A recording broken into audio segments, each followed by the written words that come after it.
కాసేపైనా కల్లోనైనా నీ ఊహలే క్షణాలు ఉన్నాయా, ఒంటరితనాలు ఉన్నాయా?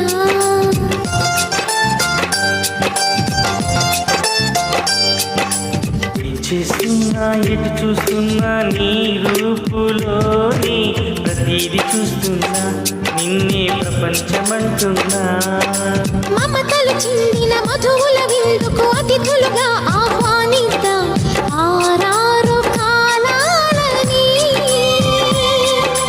అలలకు వందని జాబిలిని వెన్నెల వానగ దించుకొని గెలిచే సంద్రంలా సంతోషం పొంగిపో.